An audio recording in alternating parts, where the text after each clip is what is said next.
a todas aquellas personas que por ejercer pacíficamente sus derechos en El Salvador están enfrentando la criminalización injusta o viven también bajo amenaza de ser procesados o procesadas. Amnistía Internacional también expresa y ha expresado su solidaridad con otras víctimas de la criminalización, cuyos casos también son un ejemplo o ejemplifican el patrón represivo. Bueno, me confirman si no hemos logrado establecer con NOA todavía señal. Si no, vamos a continuar. En el caso de que él pueda retomar nuevamente la señal ahí, bueno, la red, vamos a darle nuevamente el espacio, pero vamos a continuar entonces con Dalia González. Ella es militante de Reverdes y miembro del Foro del Agua de El Salvador.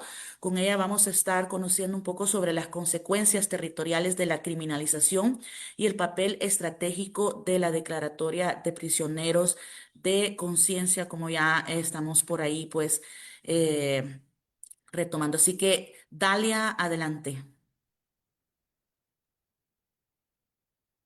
Bueno, tengan todos, todas muy buenos días. ¿Será que me escuchan? Solamente confirmar. Muy bien. Te escuchamos Muchas claramente, Dalia. gracias. Muchas gracias, Pastor. Bueno, muchas gracias por generar este espacio de diálogo y de reflexión. Muy buenos días a todos y a todas, al Pastor Mario Vega, a Noah Bullock, Mónica, César Marín y a todas las personas que nos están escuchando e interactuando en este conversatorio. Es un enorme placer estar en esta mañana con tremendo panel. Bueno, quisiera iniciar agradeciendo desde el movimiento político Rebelión Verde, Reverdes y desde el Foro del Agua. Queremos expresar nuestro profundo agradecimiento al equipo de Amnistía Internacional por el apoyo solidario.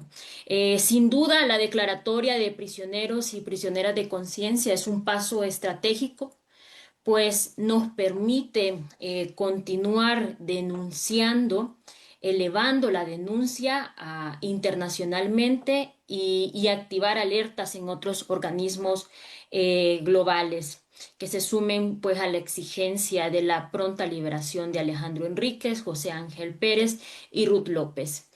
Bueno, creo que la declaratoria de prisioneros, prisioneras de conciencia no es una simple etiqueta, sino que es un grito solidario que atraviesa fronteras.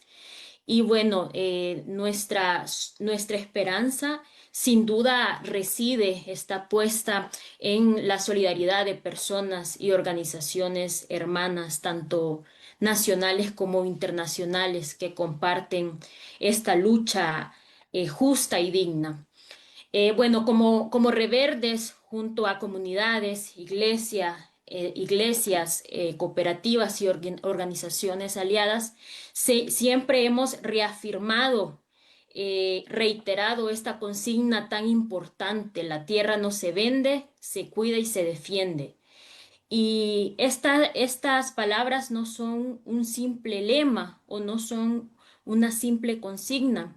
En palabras, retomando palabras de Julio Gutiérrez, eh, esta consigna pues se convierte en un mensaje radical contra el saqueo, es un rechazo a las políticas neoliberales, extractivistas y desarrollistas impuestas desde hace más de 35 años, iniciadas por los gobiernos de Arena, mantenidas por los del FMLN y profundizadas hoy por Nayib Bukele.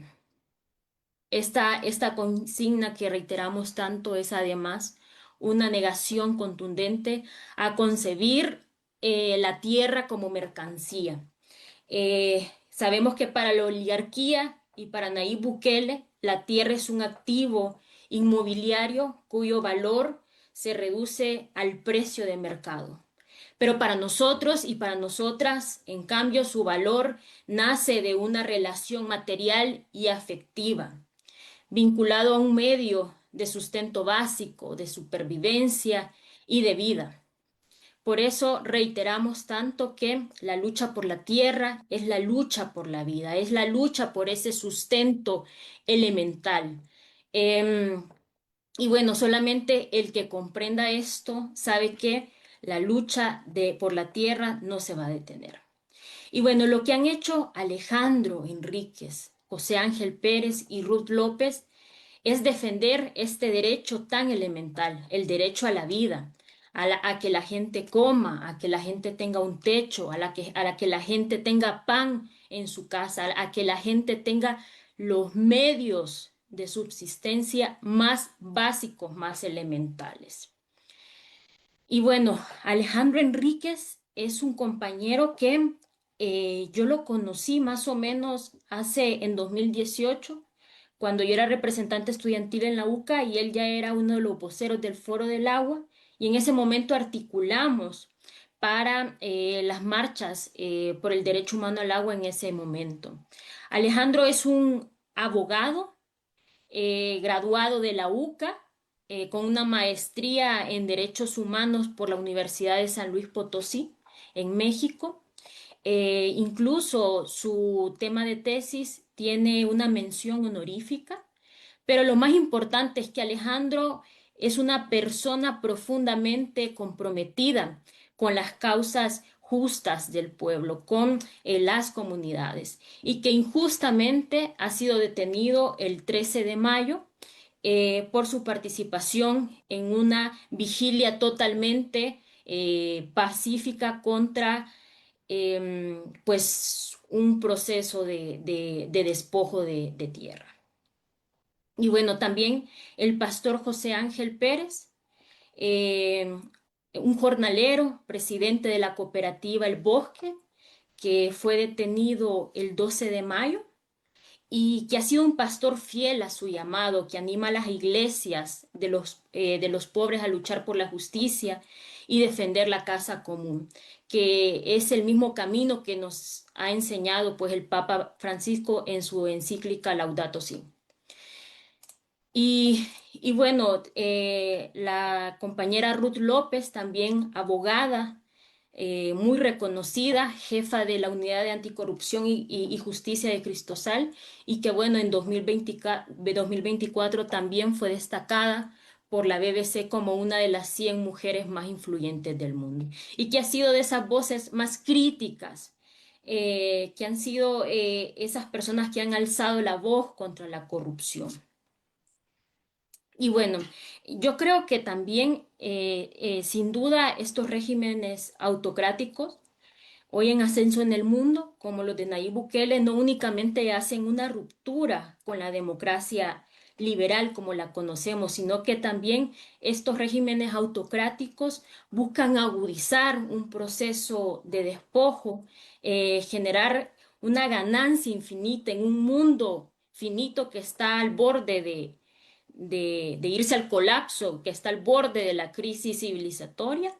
Y bueno, y que en El Salvador, desgraciadamente, estamos en un ciclo de mercantilización y de reconcentración de la tierra, que es esto lo que se conoce como el proceso de reflujo. Es decir, que las tierras están regresando a sus anteriores dueños previo a la reforma agraria de los 80, es decir, la familia Regalado, la familia Sol, la familia Dueñas, y que bueno, esto lo vemos, por ejemplo, en el caso de la cooperativa La Escuintla, en el caso de la cooperativa El Espino, en el caso de la cooperativa La Florencia, que también eh, han sido estafadas, han sido saqueadas. Y bueno, esta mercantilización de la tierra también la vemos en Valle del Ángel, también en el aeropuerto del Pacífico, en la construcción del aeropuerto del Pacífico, en el caso de la Floresta, en San Juan Opico, y también en la reactivación de la minería metálica en El Salvador, donde pues también Bukele tiene sus intereses personales puestos en esta actividad. Y bueno, los casos de Alejandro y de José Ángel y Ruth López no son casos aislados, sino que se dan en el cierre del espacio cívico, que también, como lo decía anteriormente, está orientado a callar las voces a los que se oponen a la mercantilización de los territorios, la defensa de la tierra, la defensa de la vida, para continuar perpetuando este despojo y la profundización de un proceso de acumulación de capital. Entonces, en ese sentido, también quisiera aprovechar este espacio pues, para exigir la liberación de Fidel Zavala, de Enrique Anaya y otra decena de prisioneros políticos. Y bueno, en ese sentido, reiterar pues nuestro agradecimiento con Amnistía Internacional. Yo creo que este reconocimiento o esta declaratoria, mejor dicho, de prisionero de conciencia es un llamado al mundo, es un llamado a la acción, es un llamado a generar una globalización desde abajo, como decía Alejandro en un video que el colectivo San Jacinto subió ayer. Es necesario construir una globalización desde abajo, desde las organizaciones solidarias que soñamos y construimos eh, otro mundo y que hoy pues nos unimos a la exigencia de la liberación de Alejandro Enrique, José Ángel Pérez y Ruth López. Y bueno, con esto me quedo. Muchas gracias a todos y a todas por estar aquí y porque la tierra no se vende, se cuida y se defiende. Muchas gracias, Dalia, por darnos a conocer las consecuencias que esto implica, ¿verdad?, de la persecución hacia defensoras y defensores y sobre todo lo que ha ocurrido con nuestros compañeros Ruth, Alejandro y José Ángel Pérez. Ya lo decías, ¿verdad? Al nombrar a Ruth, Alejandro y a José Ángel como personas presas de conciencia, también Amnistía está denunciando la represión de Nayib Bukele que está haciendo en nuestro país y justamente también la solidaridad que de alguna forma es muy importante de parte de la comunidad internacional y de organizaciones como Amnistía. Tenemos nuevamente a Noah Bullock, director de Cristosal, quien nos está hablando justamente sobre los patrones represivos, la reducción del espacio cívico y también el impacto de la declaratoria de prisioneros de conciencia. Así que vamos a pasarle nuevamente la palabra, no sin antes recordarles a todas las compañeras y compañeros periodistas que se encuentran acá a preparar sus preguntas. Recuerden que pueden hacerlo. Por ahí ya tenemos la casilla con algunas preguntas y pues les invitamos a prepararlas y tenerlas por ahí listas para realizárselas a los panelistas. Noah, nuevamente por acá, bienvenido. Bueno, gracias Mónica y disculpen los problemas de las tecnológicas. Pues creo que lo que decía es de que en el último mes, o mes de mayo, mes de junio, bien ha habido una escalada represiva dirigido en contra de defensores de derechos humanos y periodistas, pero que venimos arrastrando también un patrón ya existente de persecución política. Y a veces hemos sido indiferentes porque uno no esté de acuerdo con un sector o porque un sector tenga una mala fama, pero está claro que el régimen de los hermanos Bukeles han utilizado el sistema de justicia para castigar a los grupos que consideran que son adversarios, comenzando con la oposición política anterior. También lo vimos después de la reforma de la carrera judicial y el golpe que le dieron a la Sala de lo Constitucional, que varios operadores de justicia, jueces y fiscales fueron obligados a abandonar el país. También lo vimos cuando nace nuevamente la intención de restaurar la minería metálica, entonces capturan y persiguen a los líderes de Santa Marta, la base organizativa del movimiento contra la minería metálica. También lo vimos en las vísperas de la inauguración del segundo mandato de presidente, que mandan a capturar a líderes de grupos de veteranos. Entonces, en muchos de estos casos, tenemos personas que han estado presos muchos años sin procesos normales, sin condenas. Entonces, creo que la lección aprendida de todo esto es de que no podemos ser indiferentes a los derechos a otras personas, aunque diferimos en pensamiento o no les conocemos, no le tenemos confianza, tenemos un interés colectivo en proteger los derechos de debido proceso, en este caso, a otras personas, porque sabemos que nuestros derechos en algún momento están vinculados con los derechos de los demás. Si son capaces de violar los derechos de otras personas, pues tarde o temprano a nosotros también. En el estado de excepción se han capturado más de 86,000 personas y se ha asumido de que muchos de estos son pandilleros, pero ya sabemos con mucha claridad que miles de estas personas son inocentes. Y entre ellos hay defensores de derechos humanos también, hay líderes comunitarios. El estado de excepción ha dejado el mensaje en las comunidades de que el gobierno puede detener quien quiera y no hay ninguna institución que pueda intervenir para proteger los derechos. Y eso ha generado un ambiente generalizado de temor, de autocensura, que de hecho al final la gestión, de primera gestión del presidente Bukele, una encuesta de la UCA indicó de que si bien es cierto que hubo un apoyo todavía a la gestión del presidente, pero un 80% también dijo que tenían miedo a expresar una opinión no alineada con el presidente. Entonces, ahora vemos una campaña mucho más dirigida a defensores de derechos humanos, muy explícito como represión, pero no es cierto que no ha habido presos políticos antes, sí ha habido. Y creo que todo eso viene a detrimento de las libertades de todos. O sea, cuando capturan de manera simbólica o emblemática a ciertos líderes de sectores, manda un mensaje sobre cuáles son los temas que se van a tolerar, quiénes son las personas que le van a permitir participar en la vida política cívica del país. Y eso nos lleva al tema del espacio cívico. Y creo que vale la pena tomar un momento para definir qué es espacio cívico, porque es un tema abstracto, un término más o menos abstracto. Pero el espacio cívico es el espacio en que la ciudadanía puede participar en la vida cultural, política, social, económica del país.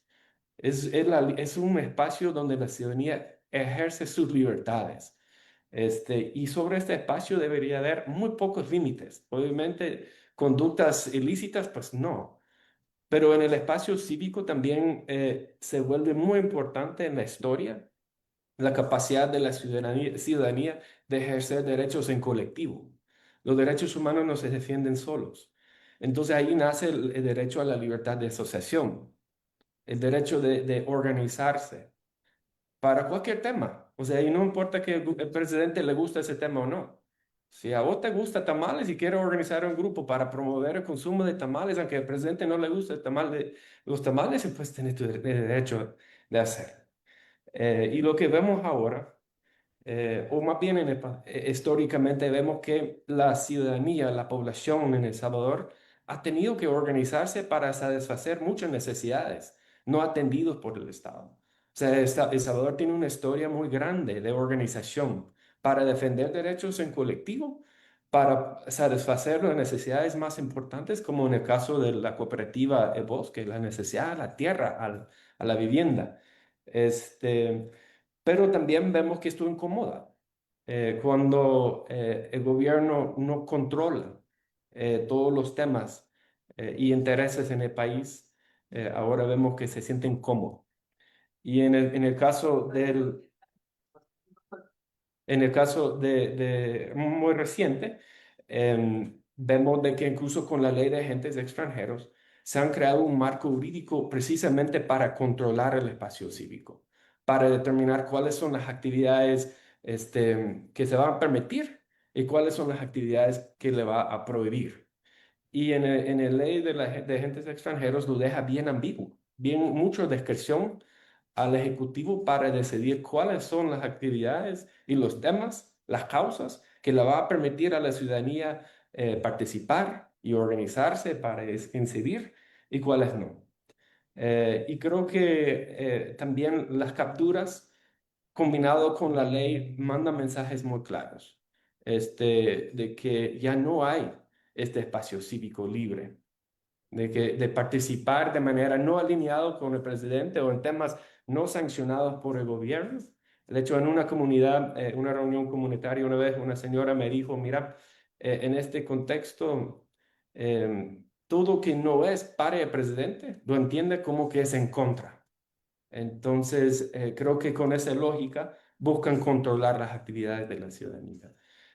Sin embargo, a pesar de que hay claros patrones de persecución, tenemos ya documentado de que hay un patrón de que policías llegan a las casas de periodistas, defensores de derechos humanos para hostigar, para monitorear. Tenemos el terror de los rumores de listas en que de personas que van a ser capturados y tenemos capturas que confirman el temor.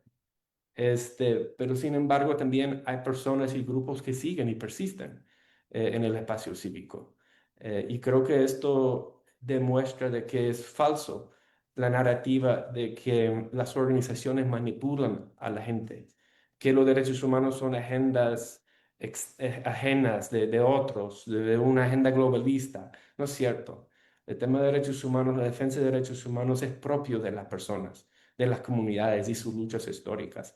Por eso vemos que a pesar de toda la represión persiste. Juntas de agua, persisten adescos, iglesias, la gente continúa defendiendo derechos porque sus vidas y sus libertades depende de ello. Entonces, quizás con eso cierro y mando mis agradecimientos nuevamente por el espacio.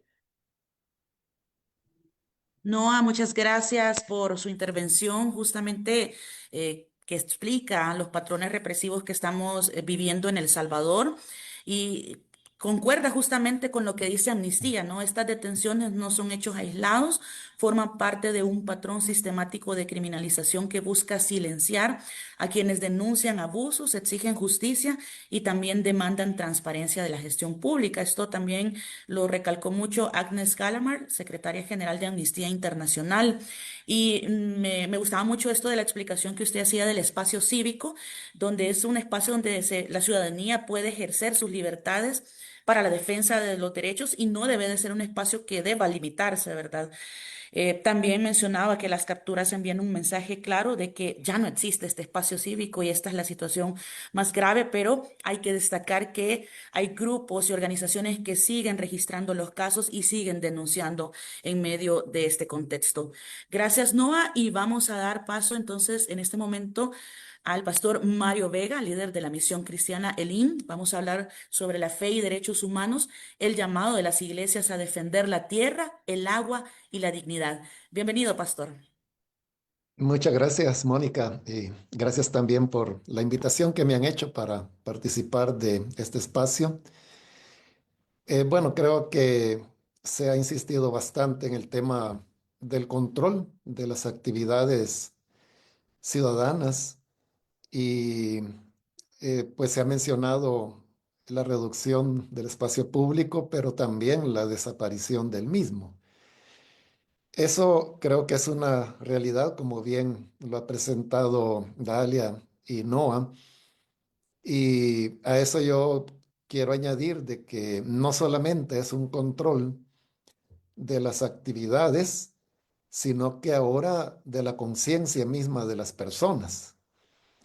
Todos los seres humanos tenemos conciencia y la conciencia es la parte más íntima de cada uno de nosotros, donde está el asiento de nuestras ideas, de nuestros valores, de nuestros principios, de lo que creemos y de lo que no creemos. Es decir, es la parte propia del ser humano que lo identifica como tal. La declaratoria que Amnistía Internacional ha hecho en el caso de Alejandro Enríquez, Ruth López y del pastor José Ángel Pérez, al declararlos como prisioneros de conciencia, está estableciendo ese elemento fundamental y es que si están prisioneros no es porque hayan cometido delitos, no es porque estén organizando una conspiración en contra del gobierno, sino que es simplemente porque actúan de acuerdo a su conciencia. Por eso el calificativo de prisioneros de conciencia. Están detenidos, privados de libertad, porque piensan en la manera en que piensan. Entonces aquí estamos hablando de algo que va más allá que el simple control ciudadano o que el ejercicio del espacio público o la desaparición del mismo, sino que estamos hablando de un intento de controlar lo que se debe pensar, lo que no se debe pensar, cómo yo entiendo las cosas o cómo no debo entenderlas. Es decir, es una irrupción en la parte más profunda de lo que determina qué es un ser humano. En el caso de el pastor Ángel Pérez, sin lugar a dudas que toda la actuación que lo ha llevado ahora a estar detenido ya por casi 2 meses es el hecho de actuar de acuerdo a sus convicciones de fe. Eh, Él es un pastor que lleva en ejercicio ya 25 años, los cuales los ha desarrollado todos ellos justamente en la comunidad El Bosque del Triunfo en el Departamento de la Libertad. Todos los miembros de su congregación son pobladores de la comunidad del Bosque. Pero es interesante de que el pastor Ángel, él no vive dentro de la comunidad del Bosque. Él vive afuera, por lo tanto, él no estaba dentro de las personas bajo la amenaza de desalojo, sino que quienes estaban bajo la amenaza de desalojo eran los miembros de su congregación, el rebaño que él cuidaba. Él pudo perfectamente mantenerse al margen de los hechos. Él pudo dejar pues que las cosas siguieran su curso porque al fin y al cabo él no era afectado directo porque su propiedad, repito, está fuera de la comunidad del Bosque. No, no iba a ser tocado, él no tenía ninguna amenaza de desalojo, pero sí la tenían los miembros de su iglesia. Entonces, ¿qué es lo que hace que una persona se coloque en la vanguardia para defender no su derecho personal o de su familia, sino el derecho de otras personas que son los miembros de su congregación? Eso no se puede explicar sino solamente por el tema de lo que es una auténtica vocación pastoral. Jesús dijo que nadie tiene más amor que el que da su vida por sus hermanos. Y eso es lo que el pastor Ángel ha mostrado cuando, sin ser un afectado directo de desalojo, se pone en la brecha para defender la necesidad y colocarse al frente de la expresión de sufrimiento, de dolor de su congregación, que como repito, todos ellos son miembros de su congregación. El mismo hecho de que él ha llegado a ser el presidente de la cooperativa El Bálsamo no es porque él tuviera un interés en serlo. De hecho, pues su familia manifiesta que él no quería hacerlo, pero lo que ocurrió es que se había dado una sucesión de presidencias dentro de la cooperativa, donde no todas se habían comportado a la altura de la confianza que los cooperativistas les habían dado. Pero conociendo ya por 25 años al pastor y sabiendo que él era un hombre de servicio, de atención a la comunidad, y como una persona honrada, decidieron nombrarlo a él presidente, invitarlo para que fuera parte del esfuerzo. Pero había algunas dificultades. En primer lugar, que él no era parte porque no vivía dentro de la cooperativa y por lo tanto no era un cooperativista. Él no podía ser presidente de una cooperativa a la cual no pertenecía. De tal manera que los pobladores lucharon por salvar todos estos elementos, en primer lugar, haciéndolo parte de la cooperativa. Y ya como cooperativista, posteriormente fue elegido presidente. Presidente en un momento difícil cuando ya se afrontaban los problemas legales que luego vinieron a desembocar en la orden de desalojo.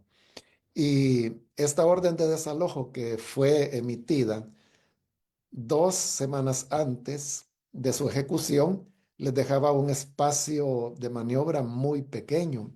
Y en esta necesidad es que, y ante el tiempo que corría, se ven obligados a tomar medidas de presión con el objeto de ser escuchados. Y es así como plantean el hacer los plantones o sentadas que se dieron los días 10, 11 y 12 de mayo, en los cuales, pues el pastor como presidente de la cooperativa, junto con Alejandro Enríquez, que era el abogado que les acompañaba y les asesoraba en temas legales, estuvieron ahí presentes hasta que se dio el momento de su detención. Me he tomado el tiempo para describir todos estos aspectos para dar a entender que las motivaciones de el pastor Ángel Pérez no eran de ninguna manera partidarias, políticas partidarias, no eran de intereses personales, En realidad él no estaba defendiendo ningún interés propio, porque como he dicho, él no era un afectado directo. Estaba defendiendo el derecho y las necesidades de sus congregantes, que, vuelvo a repetirlo, todos ellos, todos los miembros de la iglesia son miembros de la cooperativa El Bosque. Entonces, esto es a lo que me refería al inicio cuando hablaba de que ahora se quiere normar qué es lo que un pastor debe entender por su labor pastoral y que no. Hoy se está criminalizando, en el caso del pastor Pérez, la solidaridad, el amor cristiano y lo que las escrituras presentan como lo que debe ser un modelo de ministro del Evangelio. Frente a esto, estamos hablando entonces de una irrupción en el ámbito más personal e íntimo que las personas podemos tener. En el caso de los abogados Alejandro Enríquez y Ruth López, la motivación de ellos no es de carácter religiosa, con lo cual pues no quiero decir que ellos no tengan sus propias convicciones, que no dudo las han de tener, sino que las motivaciones de ellos son de carácter ético, de carácter de principios.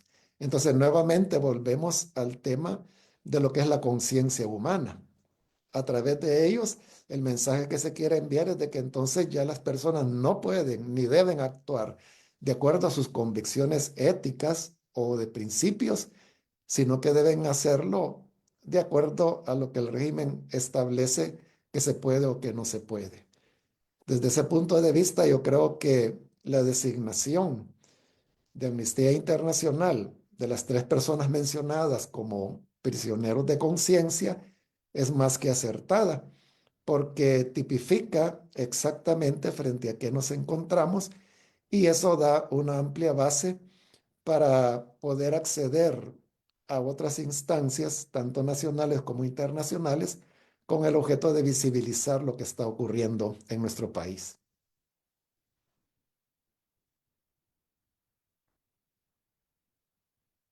Pastor, muchas gracias por darnos a conocer justamente la visión que tiene la iglesia. Ya usted mencionaba cosas muy importantes al inicio de que no solamente es un control de las actividades, mencionaba usted, sino también un control de la conciencia, lo que se ha intentado hacer por parte del Estado.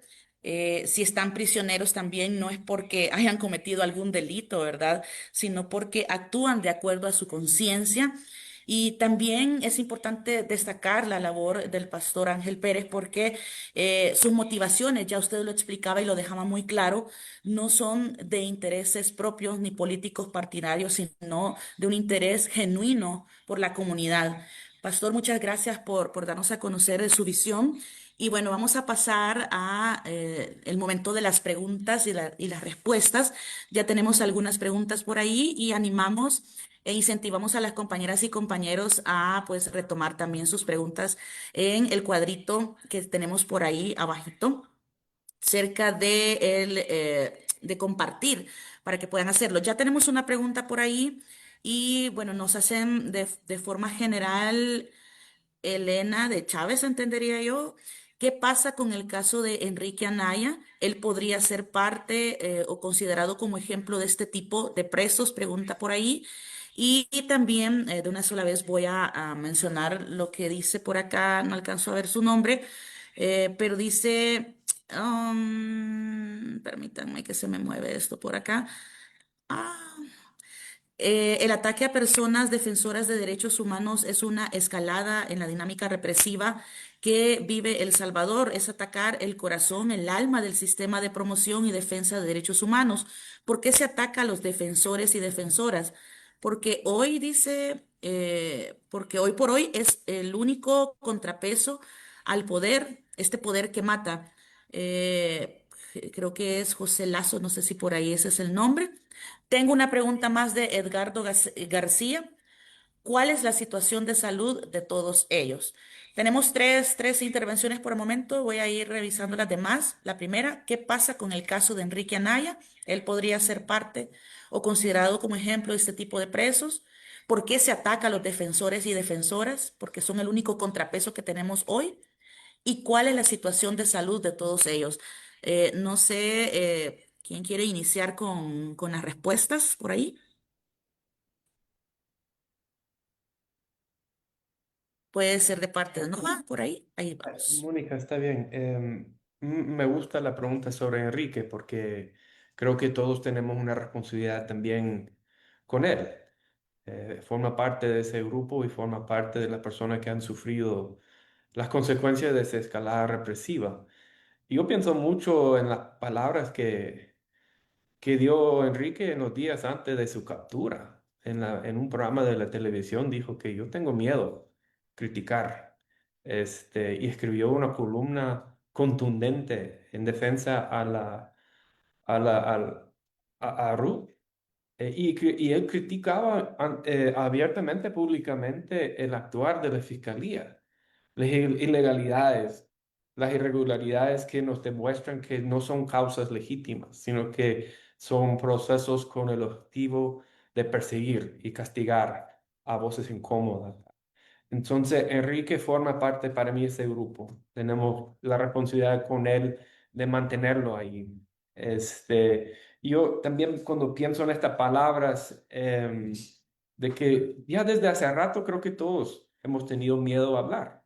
Las encuestas lo dicen, hasta debería de ser un punto muy, muy preocupante para la población que más de 50% de las personas creen de que criticar el presidente en redes sociales puede ser castigado con cárcel.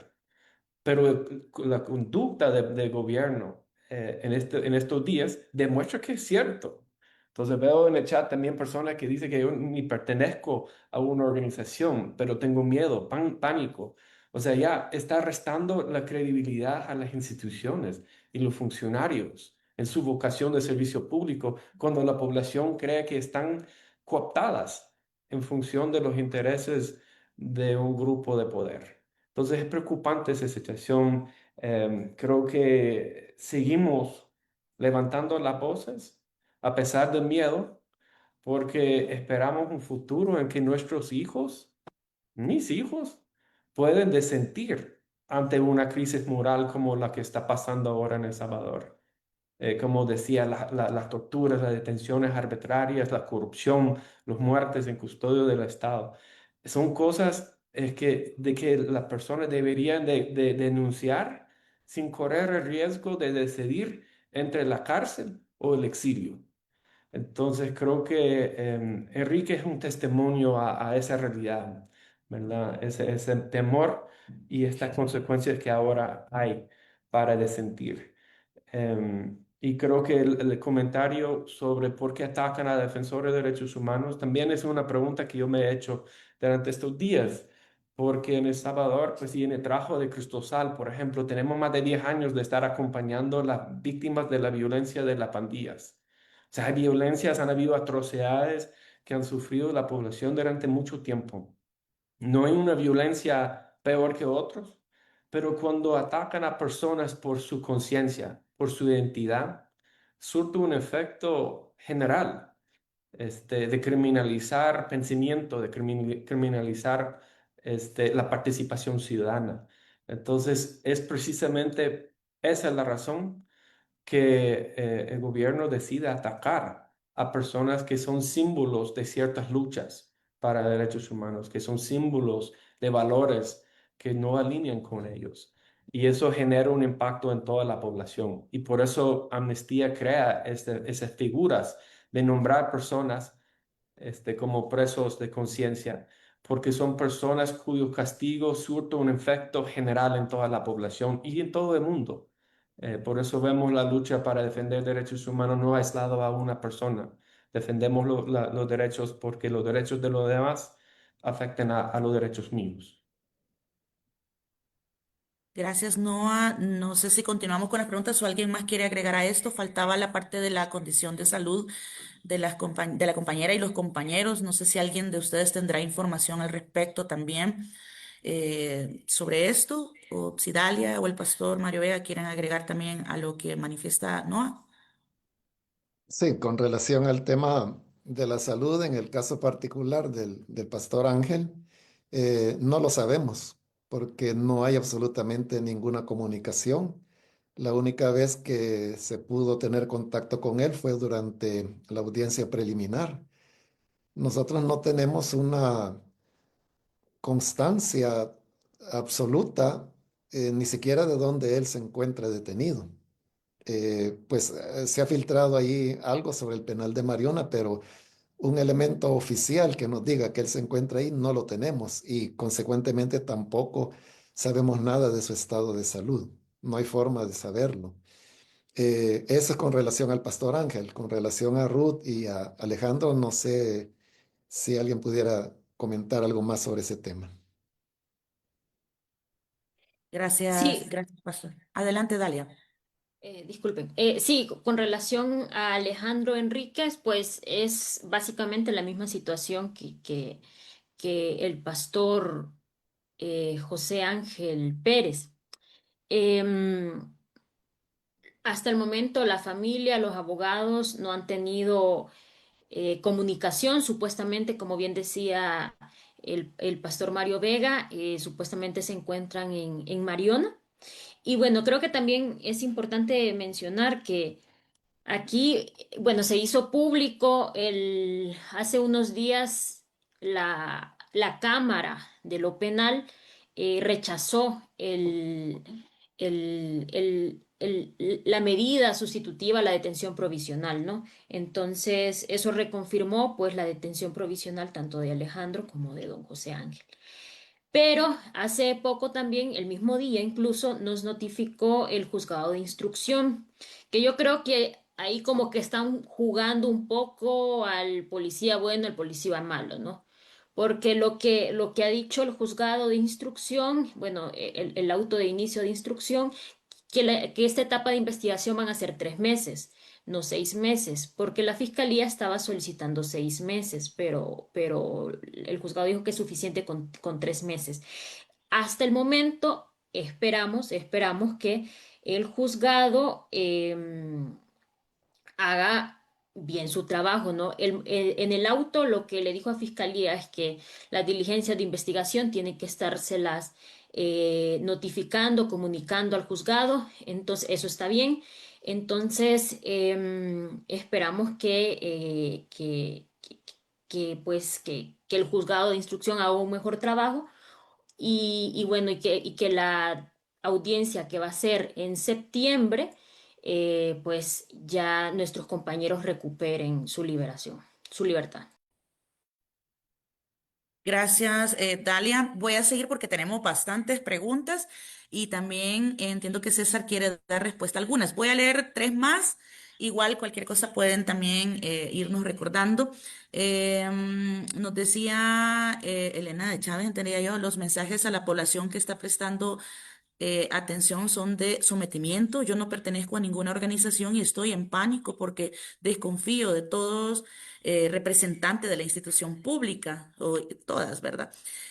Luego nos pregunta Eduardo Rivera qué otros instrumentos internacionales se pueden agotar para seguir con la presión internacional y denunciar estas detenciones.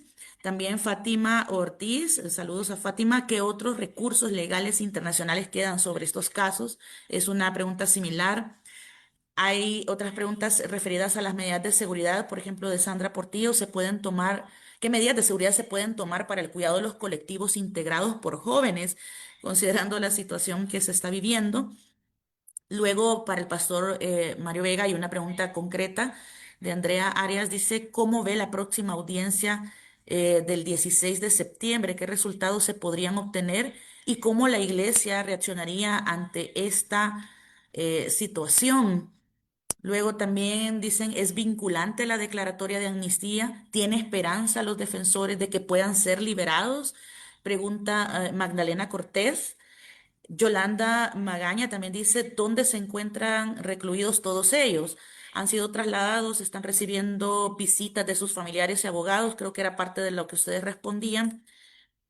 Voy a dar nuevamente paso, son varias preguntas que algunas pueden tener una similitud y quizás doy la palabra a César para responder la parte también de Enrique Anaya. Adelante, César, si está por acá. Sí, gracias, Mónica. Varias preguntas, ¿no? Que creo que tocan el ámbito de nuestra función internacional en amnistía y de la declaratoria de personas prisioneras de conciencia, ¿no?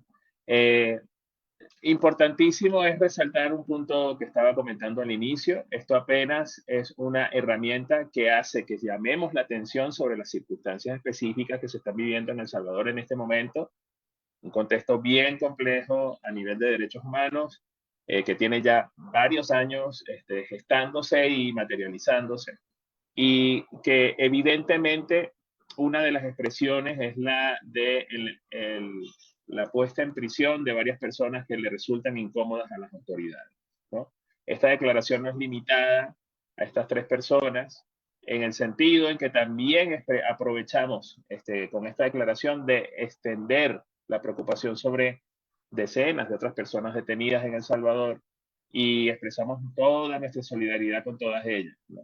Y es importante que resaltemos que cuando hablamos de personas presas de conciencia, no estamos diciendo que son las únicas personas por las cuales Amnistía y todo el movimiento internacional que representamos de más de 90 territorios vaya a dirigirse solo a estas tres personas. Estamos hablando de la generalidad de lo que está ocurriendo en El Salvador y de sobre todas las personas que están padeciendo estas violaciones a derechos humanos. Entonces, no estamos dejando de lado a nadie, simple y llanamente estamos poniendo el foco en estos tres casos para poder aumentar la exposición de lo que ocurre en El Salvador, y esto de alguna manera engloba la situación de todas las personas que están padeciendo circunstancias similares. La categoría de prisionero de conciencia es una categoría que es única de Amnistía Internacional. No es una categoría que exista legalmente. Por ahí estaban preguntando cuán vinculante es. Lo que pasa es que esta es una categoría que está tan atesorada en el sistema internacional de justicia y de defensas de derechos humanos que de alguna manera le da un extra a todas las campañas y a toda la movilización que se haga sobre las circunstancias que se viven en El Salvador y las circunstancias de estas tres personas. Entonces, desde esa perspectiva sí genera un punto de inflexión muy importante y de atención muy importante hacia las circunstancias que se viven en el país, pero también hacia las circunstancias que viven las personas que están detenidas. Entonces, en ese sentido, si bien no es legalmente vinculante, es una categoría que definitivamente genera bastante interés y genera bastante preocupación y moviliza la acción de distintas instancias internacionales al respecto. Instancias que se van a empezar a mover a partir de ahora de esta declaración, que esa es otra pregunta que estaban haciendo, sobre qué otras avenidas existen, ¿no? A partir de este momento, tanto las organizaciones de la sociedad civil salvadoreña, a las que le reitero mi admiración y nuestra palabra de solidaridad por el trabajo tan hermoso que hacen en estas circunstancias tan adversas, la sociedad civil salvadoreña va a estar empujando la situación y las circunstancias de estas tres personas, pero de todas también, además, de todas las personas que están padeciendo situaciones similares y en otros contextos de violaciones a derechos humanos, como lo han estado haciendo también, por ejemplo, con las personas que han estado desaparecidas y detenidas después de haber sido expulsadas ilegalmente desde Estados Unidos y que se encontrarían en el SECOT, personas migrantes en Estados Unidos, venezolanas, la mayoría, según se entiende, a la vez de que trabajan también por las decenas de miles de personas que han sido detenidas en el marco del gravísimo régimen de excepción que ha llevado a una porción importante de la población juvenil salvadoreña a estar en prisión sin tener siquiera juicios que demuestren su culpabilidad, y como el caso de las personas defensoras de derechos humanos que siguen trabajando ante circunstancias tan fuertes y en algunos casos llegan a estar detenidas con juicios y con acusaciones completamente infundadas, ¿no? Esto en un contexto en el que realmente toda la situación de El Salvador también tiene que leerse desde la perspectiva institucional, un sistema de justicia y unas cortes y un sistema legislativo que está imponiendo leyes como esta ley de agentes extranjeros, que básicamente es un ataque diseñado para disminuir y tratar de seguir silenciando la capacidad de la sociedad civil de ejercer presión y poner la atención sobre las cosas que las autoridades están haciendo, las cosas muy negativas que las autoridades están haciendo. En ese sentido, todo esto suma y hay múltiples avenidas que se inician a partir de ahora en todas las instancias internacionales y de posibilidades de aplicación de justicia internacional. Por lo pronto estamos poniendo el dedo y la atención en el espacio nacional, que es el primero y el que hay que atender, pero no se agota ninguna, más bien se inicia todo a partir de este momento. Entonces, creo que ahí doy como una pequeña cobertura a todas las preguntas que se han hecho y que son tocantes para nosotras. Y reitero eh, que a pesar de que las circunstancias se ven bastante complicadas, el ejemplo que están dando de resistencia y de empuje y de cariño y solidaridad que extendemos entre todas las organizaciones de la sociedad civil internacional y nacional, les garantizo que nuestra lucha tendrá resultados. Muchas gracias, César. No sé si de los demás compañeros, Dalia, Noah, el pastor Mario Vega, quieren dar respuesta. Habían varias preguntas por ahí, había una específica para el pastor también. Adelante.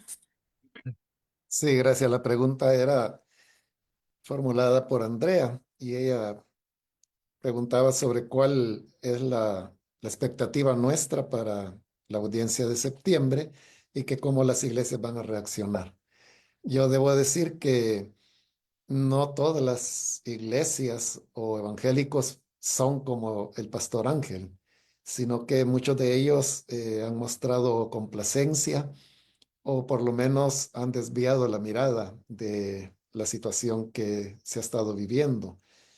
No obstante, el caso del pastor Ángel ha producido una sensibilización, de tal manera que las personas conociendo los hechos, la clase de persona que el pastor es y la condición en la cual hoy se encuentra, les ha llevado a reflexionar entonces frente a qué nos encontramos.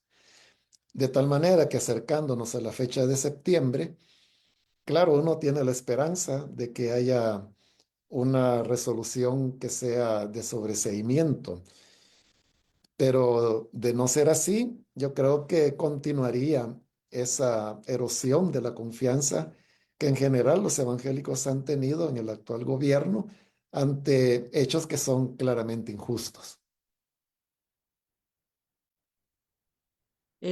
Gracias, pastor. Voy a continuar. Recuerden que también pueden los demás compañeros retomar algunas preguntas. Luego nos dice Guadalupe Morales, ¿qué lecciones se pueden aprender? ¿Qué lecciones se pueden aprender de otros casos que han tenido procesos similares? Se puede llevar el caso a instancias internacionales, me imagino que a otras instancias. Luego, Yolanda Magaña también consulta sobre el caso de Ruth López, cuál es la situación de salud de ella y si está recibiendo visitas y si continúa en tránsito o si ha sido trasladada a algún centro penal. También Elena de Chávez dice, a nombre de todos, todas y sin duda de las familias de las personas directamente afectadas y los afectados mismos, ella dice gracias. Simplemente gracias por tremenda labor a todos y cada uno de los que siguen alzando la voz. Tengo otras preguntas por acá. Pregunta alguien, ¿qué es lo que podríamos hacer a nivel internacional más allá de dar a conocer la situación? No sé, ¿hay alguna forma de apoyar a estas organizaciones? ¿Cuál es el estado actual a nivel legal de todos ellos? Voy a quedarme con una pregunta más de Carlos Cardona. ¿Cuáles son las consecuencias para las personas presas de conciencia? Consulta él. Luego continúo con las demás preguntas. ¿Alguien quiere retomar alguna de las interrogantes por acá? Hola, Mónica, sí, si me Adelante. permiten, me gustaría retomar también la pregunta sobre los mecanismos internacionales, porque lo dejamos sin respuesta. Sí se están activando mecanismos. Hay mecanismos de protección como en la, Comisión Interamericana de Derechos Humanos, uno puede solicitar medidas cautelares, y entre otros. Hay también en el sistema de Naciones Unidas un grupo de personas que se llaman relatores, que son personas expertos en ciertos temas de derechos humanos. Y su rol es analizar situaciones de posible violación de derechos humanos y emitir una opinión en base a las normas internacionales. Y ellos tienen un efecto moral, ¿verdad? Analizan un caso o una situación y en base de las normativas internacionales y dicen y emiten una opinión. Entonces, en los casos de los compañeros y la compañera Ruth, se han activado estos mecanismos. Y de hecho ya hemos recibido, por ejemplo, una respuesta del Grupo de Trabajo de Naciones Unidas sobre desapariciones forzadas, en el caso de Ruth, por ejemplo, que determina que efectivamente durante 32 horas ella estaba en una condición de desaparición forzada. ¿Verdad? Y eso ayuda mucho, es un reconocimiento moral, una reivindicación moral sobre una situación que se busca normalizar. Se busca normalizar estos abusos de debido proceso y eso, pues los mecanismos los han ayudado. Se están acudiendo, por ejemplo, también a los relatores de independencia judicial. Pero lo que quiero decir más que todo es de que los mecanismos internacionales funcionan para este efecto moral, para normar, para evaluar y determinar en base de los estándares, pero tenemos un gobierno que rechaza los mecanismos internacionales de derechos humanos.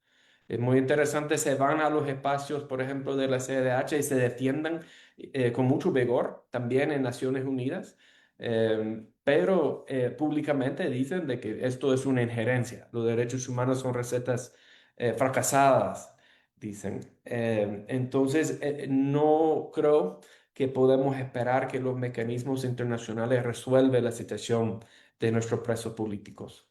Eso realmente queda como responsabilidad del movimiento de derechos humanos, las personas, nosotros. Nosotros como movimiento hacemos valer los mecanismos internacionales y los estándares cuando los gobiernos en este momento a nivel global están cuestionándolos a su conveniencia.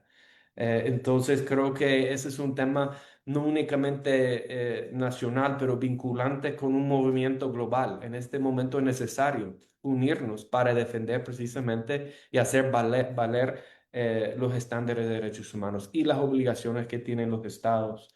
En cuanto a las condiciones de Ruth, Em, creo que, y lo demás también, son casos muy emblemáticos de la erosión de las garantías, de los mismos estándares a que me refiero. Vemos patrones de violaciones a debido proceso manifestados en los casos de nuestros presos políticos, pero que lo hemos visto normalizado en el estado de excepción.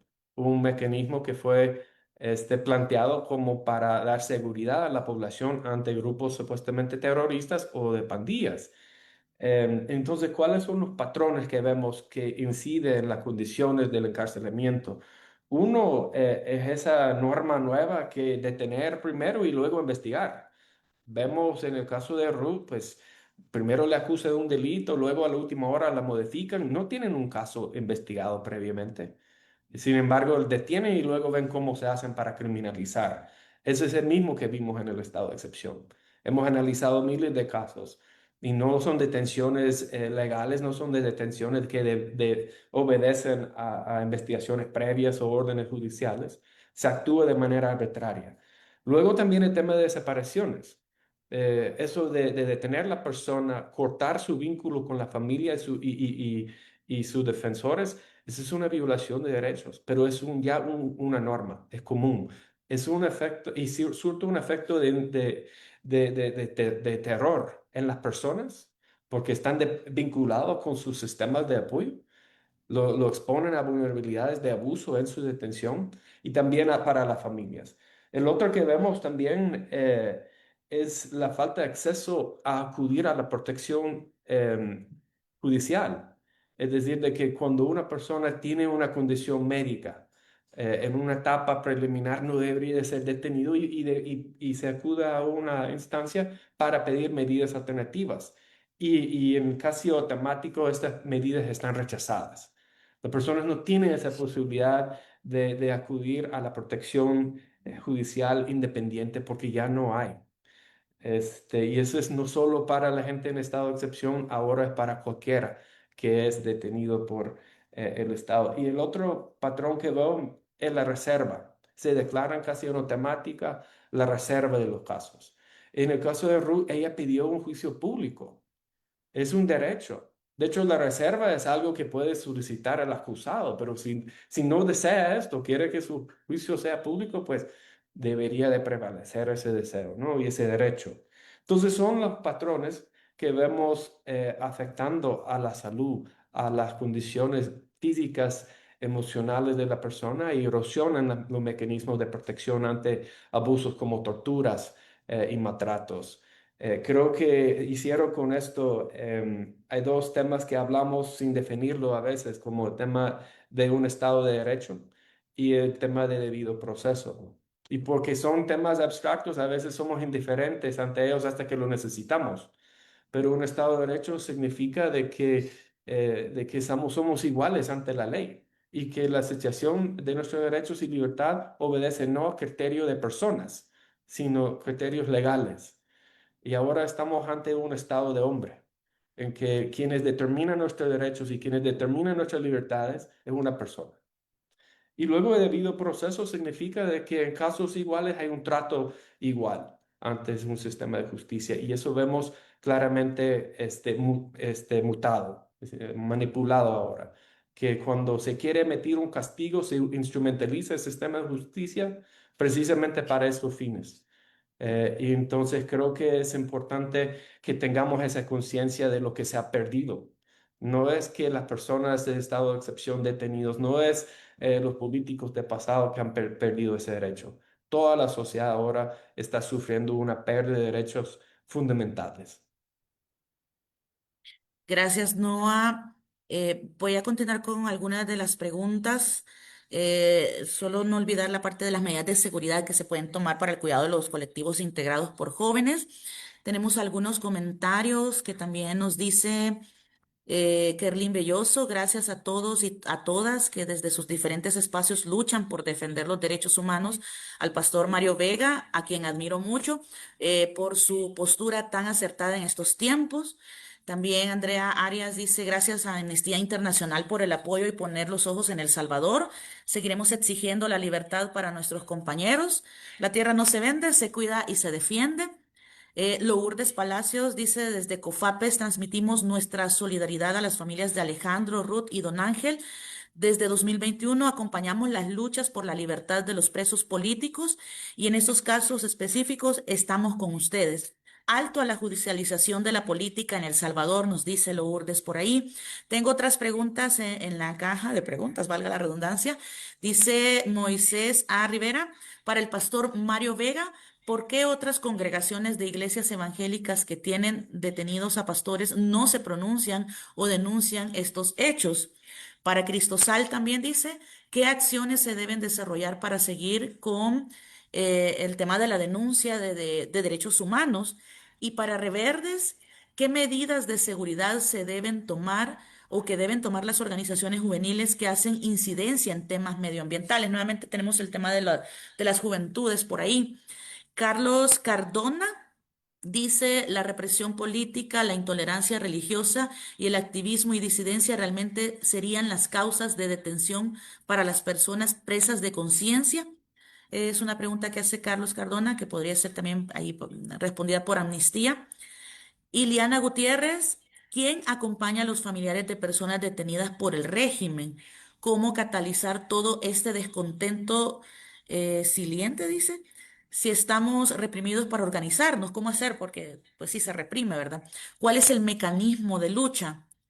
Voy a quedarme en esas ahí porque son varias, tenemos todavía más preguntas por ahí. No sé quién quiere iniciar, si se les escapó alguna pregunta me dicen para yo reiterárselas de nuevo. Mm, Noah, Hola, hola. adelante. O Dalia, pastor. Bueno, yo puedo contestar rápido la pregunta dirigida a Cristosal sobre qué acciones de denuncia hay que seguir. Creo que tenemos dos luchas. Uno es la lucha hacia afuera, concientizar el mundo de la situación en El Salvador, de violaciones masivas, sistemáticas de derechos humanos, tanto en el marco del régimen de excepción, pero ahora normalizado y aplicado a toda la población en una escalada represiva. Hay que levantar la conciencia de que existen presos políticos, de que en El Salvador, igual a otros contextos autoritarios, hay torturas en los centros penales que están produciendo muertes. Creo que estos mensajes hacia afuera son bien importantes. Pero también creo que hay una labor de denuncia mucho más íntima.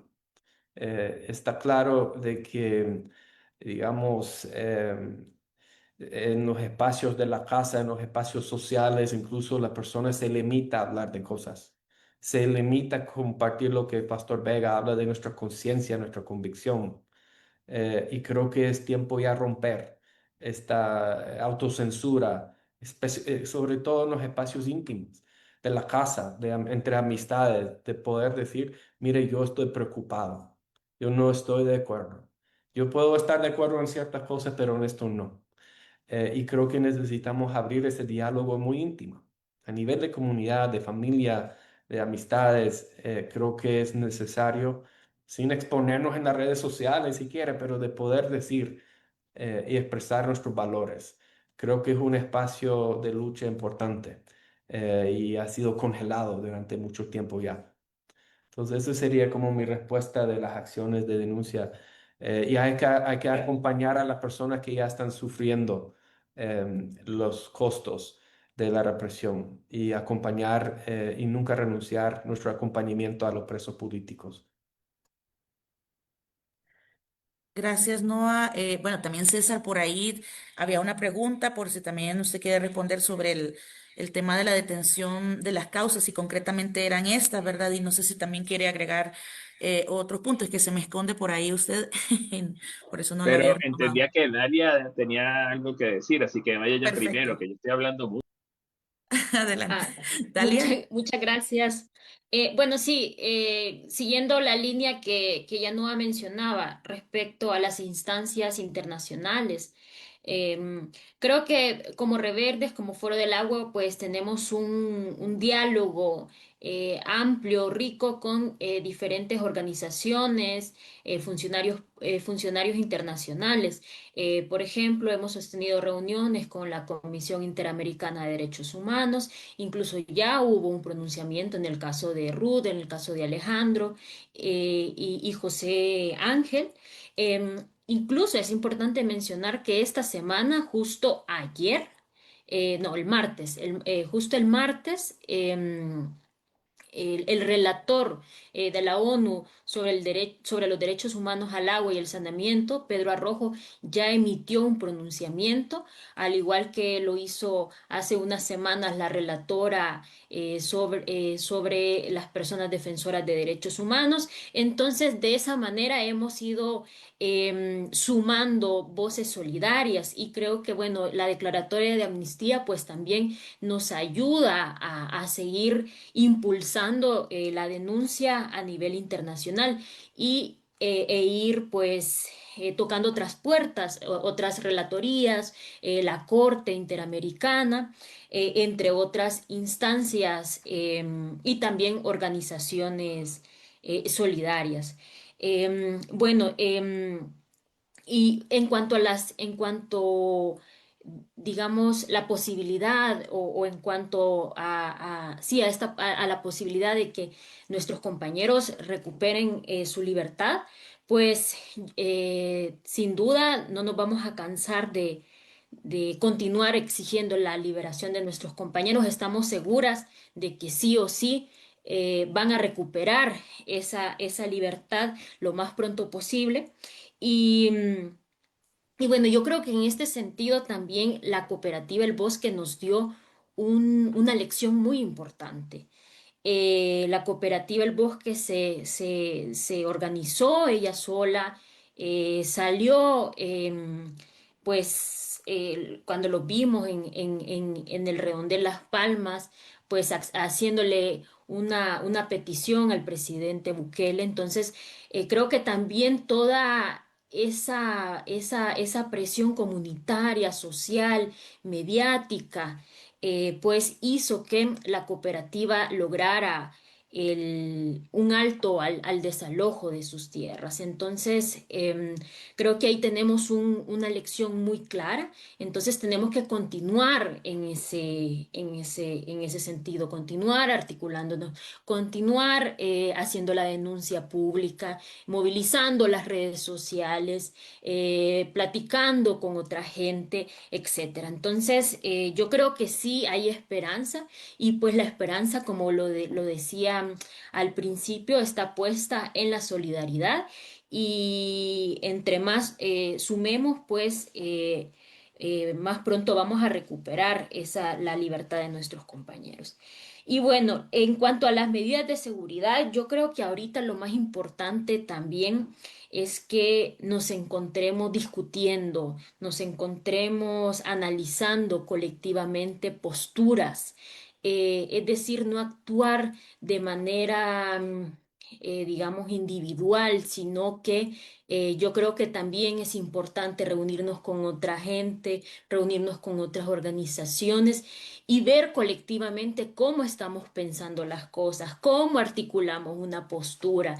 Entonces yo creo que eso es fundamental también en estos tiempos y creo que también es un mecanismo de protección, porque probablemente yo estoy viendo las cosas de una forma, pero tal vez otros compañeros, otras compañeras lo están viendo de otra manera. Entonces yo creo que ahí es donde es necesario también tomar algunos consensos. Y yo creo que pues la invitación a que nos mantengamos alerta, notifiquemos a nuestra organización, a nuestros compañeros, compañeras cercanas, pues cualquier anomalía que podamos identificar. Gracias, Dalia. César, entonces vamos con usted por ahí. Sí, muchas gracias. Y muchas gracias, Dalia, por esas palabras también. Mire, las excusas que presentan los estados para detener a cualquier persona que después organizaciones como Amnistía consideramos presas de conciencia son múltiples, son eh, muy creativas en muchos casos, crueles siempre, pero ningunita se ajusta a los derechos y a las leyes. Normalmente son fabricaciones, normalmente son exageraciones que se hacen única y exclusivamente diseñadas con el fin de intentar disuadir a esas personas, a los colectivos que representan, a las luchas en las que participan, para dejar de hacer la actividad que tanto les molesta a las autoridades. El impulso de detener a personas que resultan incómodas se pueden ver en cualquier parte del mundo, se ha visto históricamente, e incluso es independiente de sistemas políticos, pasa en democracias, pasa en dictaduras, pasa en cualquier tipo de sistemas políticos y en cualquier tipo de circunstancias. Todas estas, digamos, excusas, causas alegadas que se dan, son totalmente fabricaciones, como ya dije, y realmente nunca se ajustan a la realidad. Por eso, y después de procesos muy arduos de verificación, organizaciones como la mía, como Amnistía Internacional, toma estas categorías como la de prisioneros de conciencia y prisioneras de conciencia para resaltar los hechos tan abrumantemente ilegales que están detrás de esta detención y para reclamar y exigir internacionalmente que estas personas dejen de estar detenidas, pero sobre todo que las circunstancias que de derechos humanos en general que se viven en un país dado, en este caso El Salvador, sean completamente cambiadas, porque si no, definitivamente el país va a ir cada vez para peor. Normalmente las personas que elevan su voz, que están poniendo, ¿no? Presión sobre ciertos puntos, lo que quieren es que su país sea mejor. La persecución a estas personas no hace que los países sean mejores. El diálogo, la contraposición de ideas, comprender las críticas y hacer mejoras, eso es lo que hacen los países mejores. No mandar presas a las personas que protestan, que levantan su voz o que están ejerciendo una causa digna en favor de las comunidades. Entonces, en ese sentido, es importante que retomemos estos puntos y resaltar la ilegalidad propia que deriva de estas acciones y reencauzar la lucha y no dejarla de hacer, porque ese es el fin último. El verdadero fin último es el de intentar disuadir, que dejemos de pelear, que dejemos de reclamar nuestros derechos. Y eso no va a pasar, porque nuestros derechos, sin derechos, como bien decía Noah y como han reafirmado tanto el pastor como Dalia, sin derechos no podemos vivir bien. Esta cosa que le llamamos espacio cívico, sin la posibilidad de expresar nuestras necesidades y las condiciones en las que queremos vivir, no vamos a vivir bien. Entonces, eso es lo que resaltamos con estas categorías. Y bueno, porque vi una pregunta por ahí y sirve para hacer la publicidad, también tengo que decir que sí tenemos presencia en todas las redes sociales. Y por favor búsquennos como Amnistía América o Amnistía Online, tanto en TikTok, en Instagram, Facebook, Twitter, que ahora se llama X, y cualquier otra. Y un mensaje a una persona que estaba diciendo ahí de qué podemos hacer internacionalmente, pues ocúpense, ¿no? Infórmense más, comenten con la gente que tienen a su alrededor, firmen peticiones, que eso, aunque ustedes no lo crean, sirve de mucho. Firmen peticiones que pidan la liberación de estas personas o que pidan cambios radicales a las políticas violatorias de derechos humanos en El Salvador. Movilícense cuando vean que haya convocatorias a protestas en sus países. Conversen en redes sociales, busquen con quién interactuar y apoyen muchísimo a la sociedad civil salvadoreña, que lo necesita enormemente. Muchas gracias a todas y a todos y me disculpo porque tengo que salir, que me están esperando en otra reunión. De acuerdo, César, muchas gracias por su respuesta. Hay varias preguntas todavía y quizás voy a cerrar esta ronda y si quieren también para ir concluyendo, quisiera hacerlas todas. Al pastor Mario Vega ya le voy a dar también la palabra para que pueda, quizás en esta ronda iniciamos con usted. Solo termino retomando, vamos a ver la pregunta. Bueno, Magdalena Cortés ya preguntaba sobre la vinculación, ¿verdad? De la declaratoria, lo vinculante. ¿Ustedes realmente creen que van a liberarlos? La presión internacional no funciona. Si no, miremos a Nicaragua, Venezuela, nos dice por ahí asistente anónimo, dice. ¿Qué tenemos que hacer realmente como ciudadanos? No podemos esperar que desde afuera nos resuelvan, tenemos que hacerlo nosotros. Creo que parte de lo que decía Noah. Jocelyn Orellana también dice, en este contexto, ¿consideran que la presión internacional podría tener influencia positiva sobre la audiencia que se desarrollará el 16 de septiembre? ¿Es posible que esa presión pueda hacer que se les otorgue la libertad a los defensores y defensoras de derechos? Nuevamente, un asistente anónimo nos dice, el caso de Ruth y Anaya lo juntan con Alejandro y José Ángel. ¿Esto podría afectar la posible liberación de Alejandro y José Ángel, ya que también los toman como presos políticos? Y como lo aclaraba el pastor Mario, Pastor Mario Vega, ¿verdad? José Ángel no es ningún político, como le llaman actualmente. Veo las últimas preguntas. Ya estaba lo de las cuentas de TikTok, ¿verdad? Dice, me gustaría ver una cuenta de TikTok y de Facebook en la cual Cristosal y Amnistía Internacional informen y eduquen a la población. También el IN y Reverdes podrían hacerlo. Bueno, ahí Dalia también daba algunas respuestas. Compañeras, compañeros, quizás inicio con el pastor Mario Vega y luego vamos también haciendo una conclusión cada quien para cerrar el espacio. Sí, Moisés Rivera había formulado una pregunta directamente para mí y era que él hace mención de que hay otros pastores detenidos y eso es cierto. Yo recuerdo hace poco más de un año haber visto un informe del Socorro Jurídico Humanitario donde ellos llevaban contabilizados no solamente pastores, sino que las diferentes profesiones y ocupaciones de personas inocentes detenidas. Y me llamó mucho la atención de que había un número específico de pastores. Eso, digo, fue hace un poco más de un año. Supongo que al presente el número podría haberse incrementado.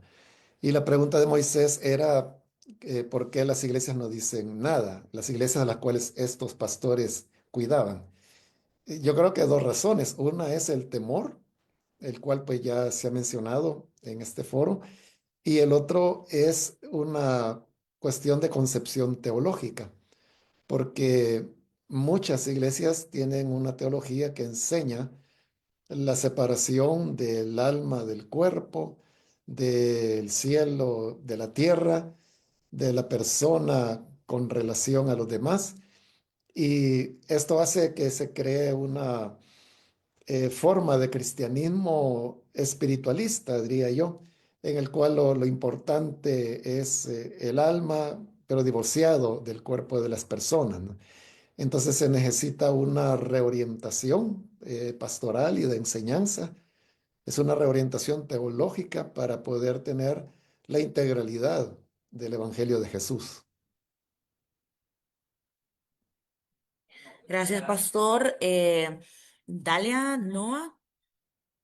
Sí, yo quiero responder a una pregunta, bueno, creo que es la última, sobre los presos políticos, la definición. Yo creo que ahí es clave que tengamos, que tengamos claro la definición de presos políticos.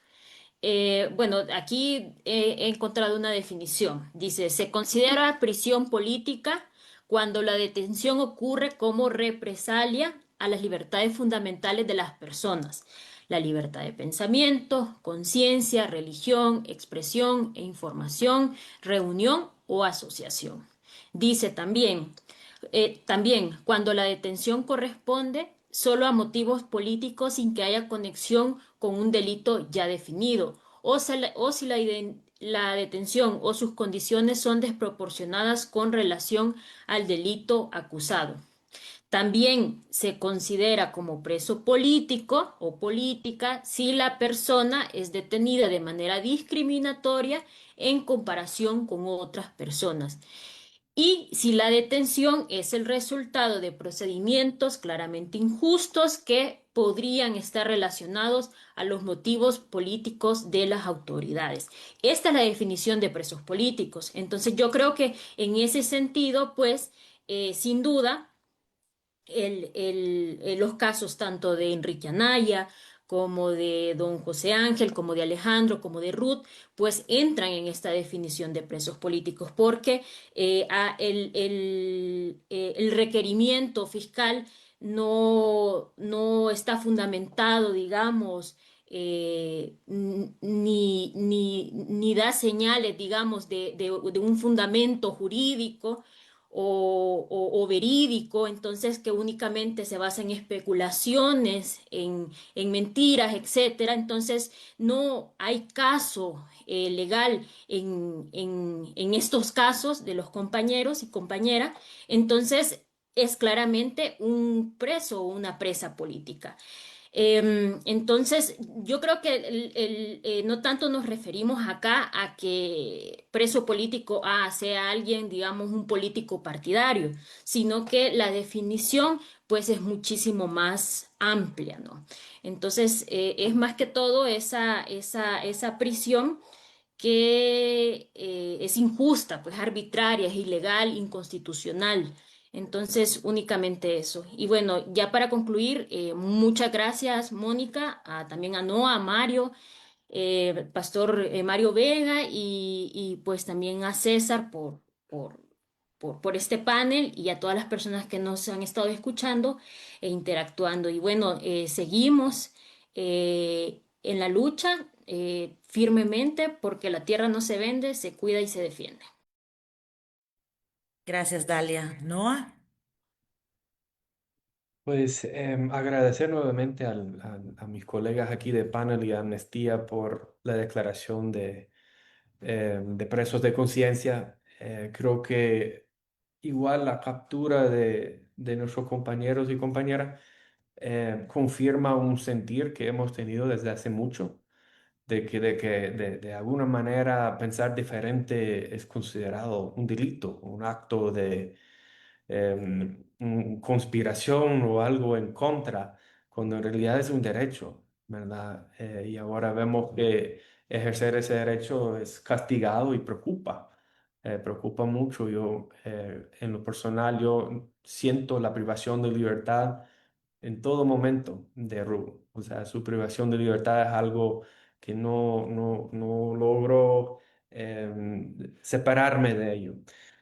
Y creo que porque vemos una pérdida más grande de derechos en los casos de los presos políticos, Y creo que he mencionado en diferentes momentos en ese evento el tema de que El Salvador está pasando por una crisis moral. Y ese no es ni siquiera un tema político, un tema moral de nación, en que necesitamos poder de sentir, denunciar corrupción, violaciones de derechos humanos, la persecución política, son necesidades para las vidas y las libertades de toda la población. Y creo que de alguna manera ese nombramiento por lo menos afirma esta situación, de que sí se están intentando criminalizar personas que piensan diferente, pero tenemos que aspirar todavía a una sociedad en que las diferencias no nos generan enemistades, de que la política no es una lucha para una victoria final, sino que un constante diálogo entre diferencias de las personas y los grupos en la sociedad. O sea, tenemos que seguir soñando en una paz verdadera. Mucha gente me ha preguntado, ustedes denuncian violaciones de derechos humanos, pero hay resultados en seguridad. Pero creo que la población se merece opciones mejores que vivir sometidos a grupos de pandillas o sometidos a una autocracia, una dictadura. Entonces creo que tenemos que seguir luchando para ello, pero también seguir construyendo una visión de un país mejor, de un mundo más justo. Aunque no lo vemos de inmediato, no vemos claramente el camino, no nos podemos descansar. No nos podemos olvidar de las personas que ahora están privadas de libertad, las personas que han sufrido bajo un régimen autoritario y continuar. Y agradezco este espacio porque en todo momento pues tenemos que adaptar a las nuevas realidades y buscar nuevas formas. Y ese es uno, hablando y solidarizándonos. La comunidad internacional no nos va a salvar, solo el movimiento, solo nosotros. Muchas gracias, Noah. Bueno, básicamente hemos llegado al final de este espacio. Solo cierro con una intervención más de José Lazo. Dice, dentro del quehacer me parece importante apropiarnos, difundir la Declaración sobre el Derecho a Defender Derechos, proclamada por las Naciones Unidas. Antes del conflicto armado aprendimos que existía una Declaración Universal de los Derechos Humanos y la cual fue una herramienta valiosa para defender la vida y denunciar las torturas, las desapariciones forzadas. Gracias por ese aporte, José. Y bueno, agradecemos a cada una y cada uno de las personas que nos acompañaron esta mañana para conocer de lleno sobre la declaratoria que ha hecho Amnistía Internacional. Y aquí finalizamos con el llamado a la acción, a seguir diciendo, ¿verdad? Todo esto que está pasando en nuestro país, a seguir denunciando las graves violaciones a nuestros derechos humanos, pero sobre todo a exigir la libertad de estas personas que están pues detenidas arbitrariamente, a Ruth López, Alejandro Enríquez y a José Ángel Pérez, por quienes estamos esta mañana también en exigencia de esa libertad, a las autoridades que también siguen violentando derechos, pero debemos seguir, ya ustedes hacían ese llamado importante y bueno, agradecemos a todas y todos por habernos acompañado en este espacio. Seguimos pendientes, nos vemos en las redes sociales, seguimos discutiendo, seguimos denunciando y nos seguimos juntando a como dé lugar. Buenos días a todas y todos y gracias a nuestros panelistas de esta mañana.